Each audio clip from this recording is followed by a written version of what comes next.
वासना और संग्रह रहित होकर एकांत स्थान में अकेले ही चित्त को आत्मोपलब्धि कराने वाली योग क्रिया में लगावे। उसके लिए स्थान कैसा हो, आसन कैसा रहे?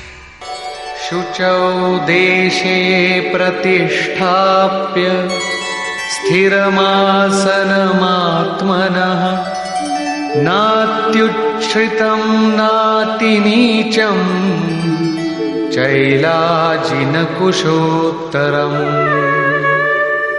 शुद्ध भूमि में कुश, मृगछाल, वस्त्र अथवा इससे उत्तरोत्तर रेशमी ऊनी तख्त कुछ भी बिछाकर अपने आसन को न अति ऊंचा न नीचा स्थिर स्थापित करे।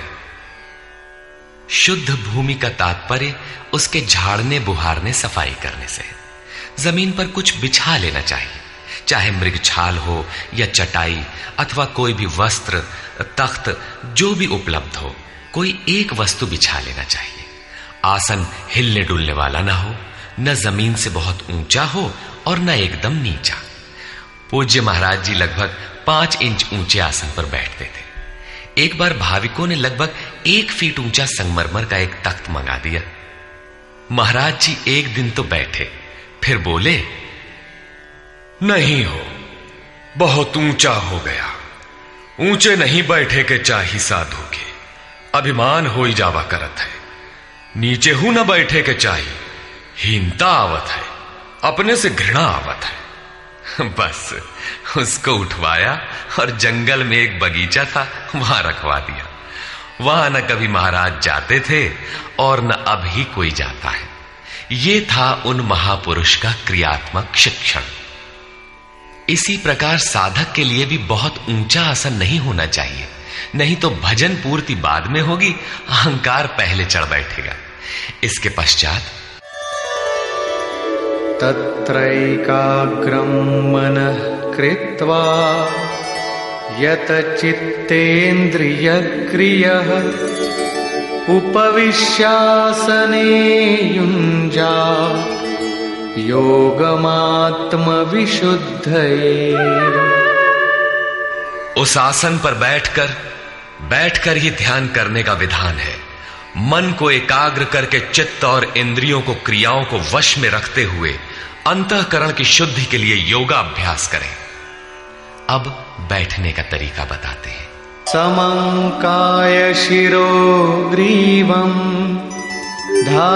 धारयन्नचलं स्थिरः संप्रेक्ष्य नासिकाग्रं स्वं दिशश्चानवलोकयन्।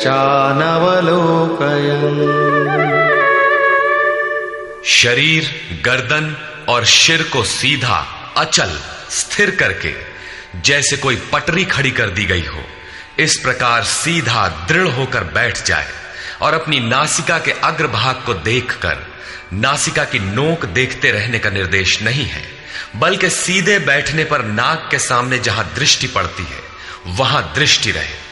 दाहिने बाएं देखते रहने की चंचलता न रहे। अन्य दिशाओं को न देखता हुआ स्थिर होकर बैठे और प्रशांतात्मा विगतभिः ब्रह्मचारि व्रते स्थितः मनः संयम्य मच्चित्तो युक्त आसीत मत्परः। ब्रह्मचर्य व्रत में स्थित होकर। प्रायः लोग कहते हैं कि जननेंद्रिय का संयम ब्रह्मचर्य है, किंतु महापुरुषों की अनुभूति है कि मन से विषयों का स्मरण करके, आंखों से वैसे दृश्य देखकर, त्वचा से स्पर्श कर, कानों से विषयोत्तेजक शब्द सुनकर जननेंद्रिय संयम संभव नहीं है। ब्रह्मचारी का वास्तविक अर्थ है ब्रह्म आचरति स ब्रह्मचारी। ब्रह्म का आचरण है नियत कर्म, यज्ञ की प्रक्रिया, जिसे करने वाले यान्ति ब्रह्म सनातनम, सनातन ब्रह्म में प्रवेश पा जाते हैं। इसे करते समय स्पर्शान कृत्वा बहिर्बाह्यान, बाहर के स्पर्श, मन और सभी इंद्रियों के स्पर्श बाहर ही त्याग कर चित्त को ब्रह्म चिंतन में, श्वास प्रश्वास में ध्यान में लगाना है। मन ब्रह्म में लगा है तो बाह्य स्मरण कौन करे? यदि बाह्य स्मरण होता है तो तो अभी मन लगा कहां? विकार शरीर पर नहीं, मन की तरंगों में रहता है। मन ब्रह्माचरण में लगा है तो जननेन्द्रिय संयम ही नहीं, सकलेंद्रिय संयम तक स्वाभाविक हो जाता है। अतः ब्रह्म के आचरण में स्थित रहकर भय रहित और अच्छी प्रकार शांत अंतःकरण वाला मन को संयत रखते हुए मुझ में लगे हुए चित्त से युक्त मेरे परायण होकर स्थित हो। ऐसा करने का परिणाम क्या होगा?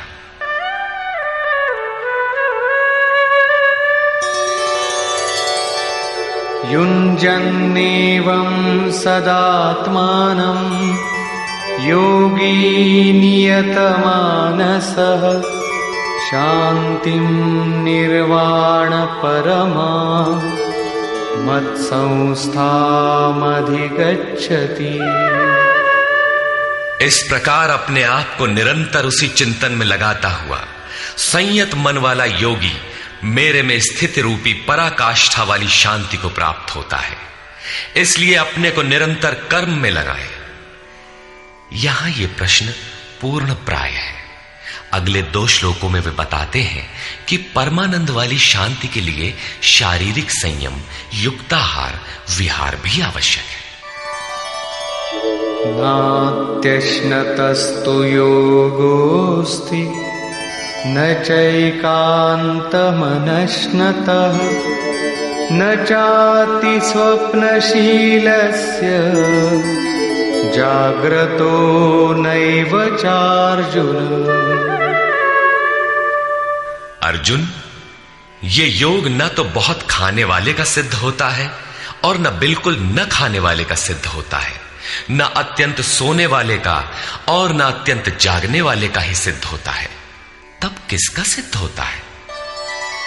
युक्ताहार विहारस्य युक्तचेष्टस्य कर्मसु युक्तस्वप्नावबोधस्य योगो भवति दुःखः।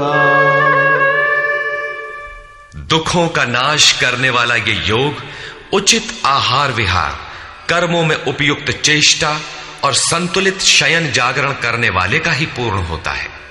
अधिक भोजन करने से आलस्य, निद्रा और प्रमाद घेरेंगे, तब साधना नहीं होगी। भोजन छोड़ देने से इंद्रियां क्षीण हो जाएंगी, अचल स्थिर बैठने की क्षमता नहीं रहेगी।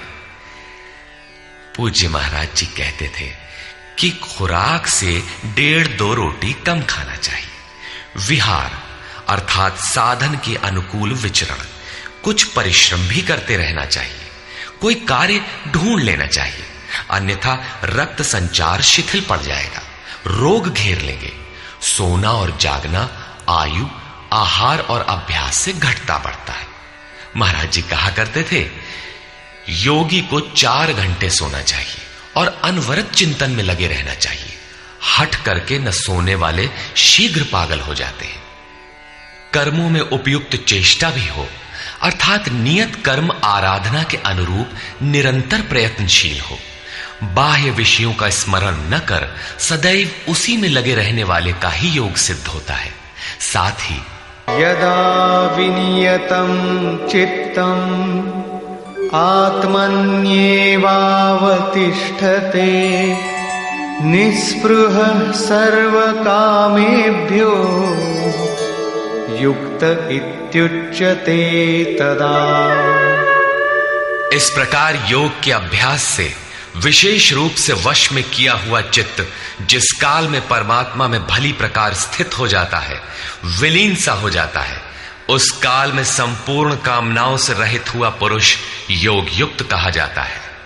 अब विशेष जीते हुए चित्त के लक्षण क्या है?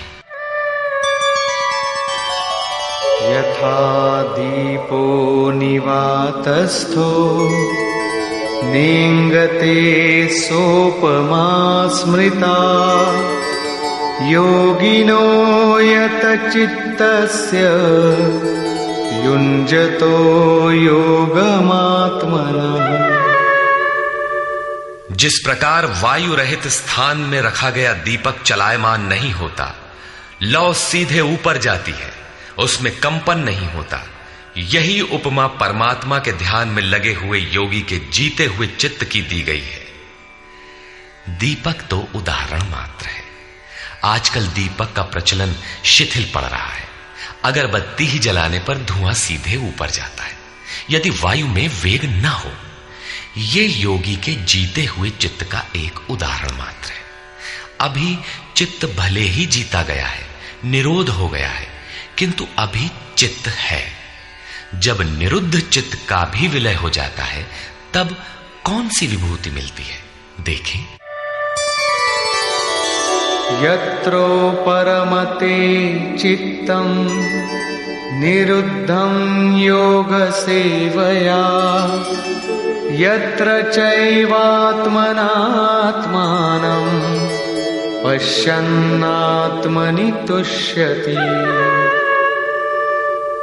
जिस अवस्था में योग के अभ्यास से बिना अभ्यास के कभी निरोध नहीं होगा, अतः योग अभ्यास से निरुद्ध हुआ चित्त भी उपराम हो जाता है, विलय हो जाता है, मिट जाता है।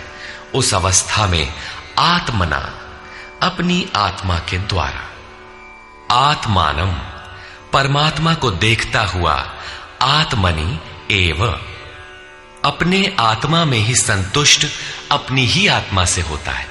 क्योंकि प्राप्ति काल में तो परमात्मा का साक्षात्कार होता है, किंतु दूसरे ही क्षण वो अपने ही आत्मा को उन शाश्वत ईश्वरीय विभूतियों से ओतप्रोत पाता है। ब्रह्म अजर, अमर, शाश्वत, अव्यक्त और अमृत स्वरूप है, तो इधर आत्मा भी अजर, अमर, शाश्वत, अव्यक्त और अमृत स्वरूप है तो, किंतु अचिंत्य भी है। जब तक चित्त और चित्त की लहर है तब तक वो आपके उपभोग के लिए नहीं है। चित्त का निरोध और निरुद्ध चित्त के विलय काल में परमात्मा का साक्षात्कार होता है और दर्शन के ठीक दूसरे क्षण उन्हीं ईश्वरीय गुण धर्मों से युक्त ही अपने आत्मा को पाता है। इसलिए वो अपने ही आत्मा में संतुष्ट होता है। यही उसका स्वरूप है, यही पराकाष्ठा है। इसी का पूरक अगला श्लोक देखें।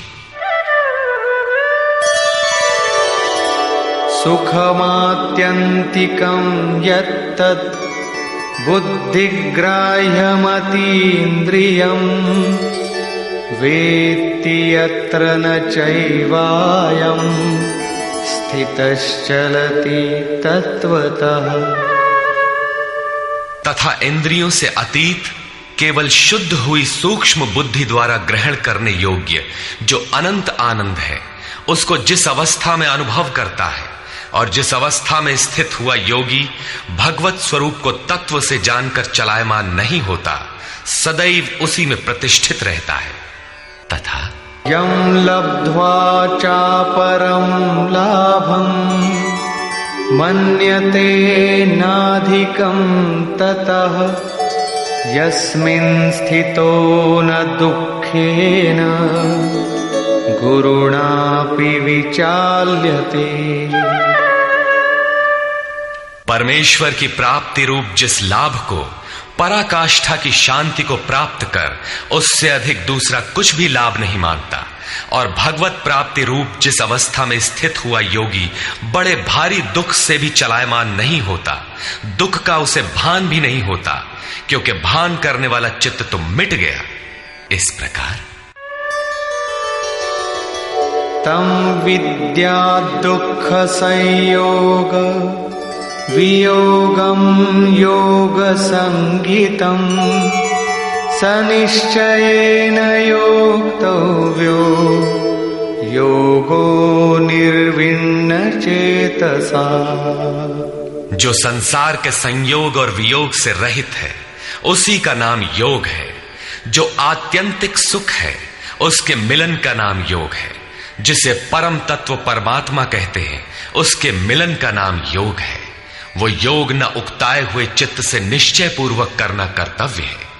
धैर्य पूर्वक लगा रहने वाला ही योग में सफल होता है।